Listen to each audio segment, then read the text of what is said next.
Hi, my name is Dan Allen. Today I'm going to talk to you about how I can make 71% more when I invest in a real estate property than the typical real estate investor will or can. So what I'm going to show you is how I use the becoming your own banker, the infinite banking concept to do that. Now, what is becoming your own banker? If you don't know that, I'd suggest you go and read this particular book. It's called Becoming Your Own Banker. It's by R. Nelson Nash. I've also put out a video that you can see. Just look at my previous post, and it's about what is becoming your own banker. So again, I'd encourage you to go and look at those things if you don't know anything about becoming your own banker, the infinite banking concept. All right. So with that, let's begin. So what am I talking about? Well, I've come across this very nice piece of property. It's about 100 acres in size, and right now the asking price is $45,000. Now, I've looked into it and I found out that the tax assessment on that property is over $100,000. So I've got every reason to believe that if I buy that property and hold it for 10 years, I'll get at least a 10% internal rate of return on that property.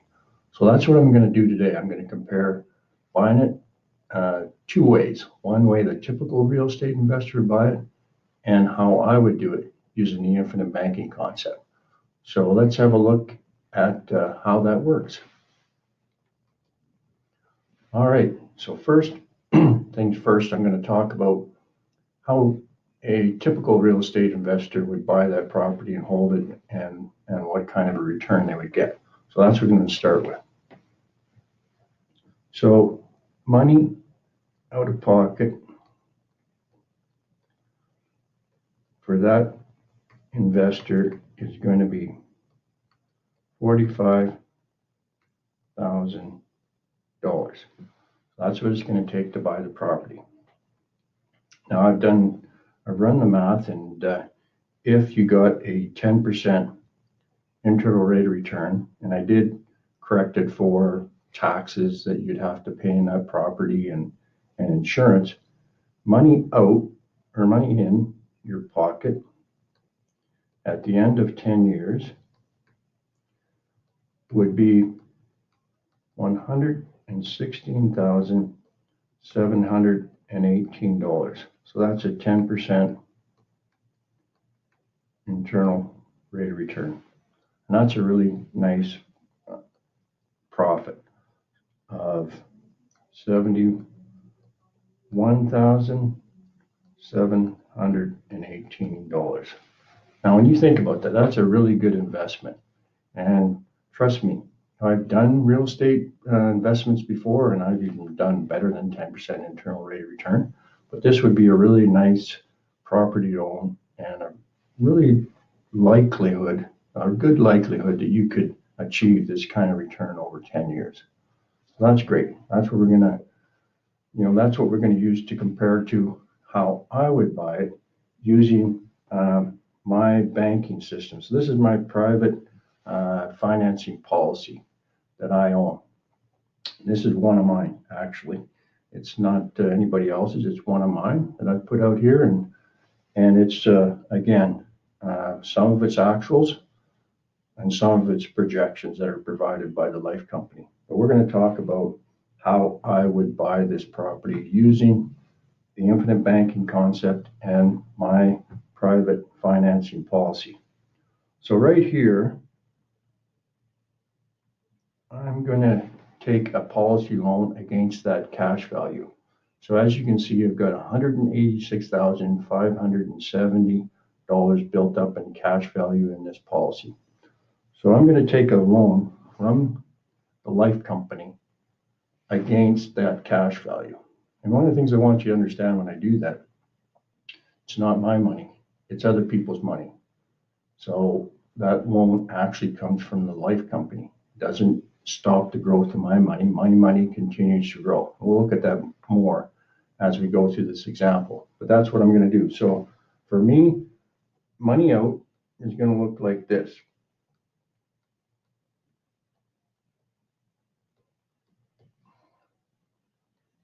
$45,000, just like for the other investor. The other piece over that 10 years is I'm going to have to pay interest on the money I borrow. So with this particular life company, I know the interest rate is slightly less than 7% that I would pay for a policy loan, but I'm going to use 7% for simple adding. So that would be $3,150 per year, times that by 10.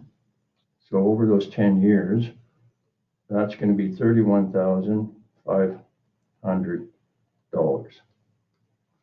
So that's another money out for me. That's going to be something I'll be putting out to do this particular investment.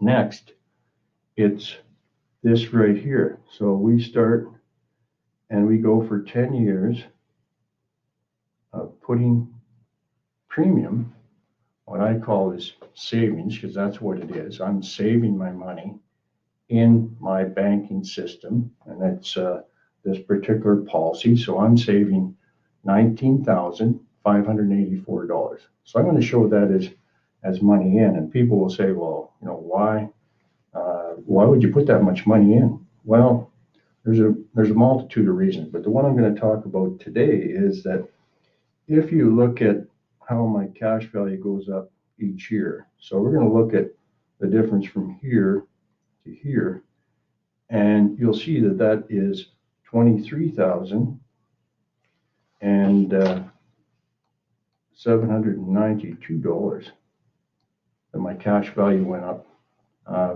that year. So how often would you put out $19,584 to get $23,792?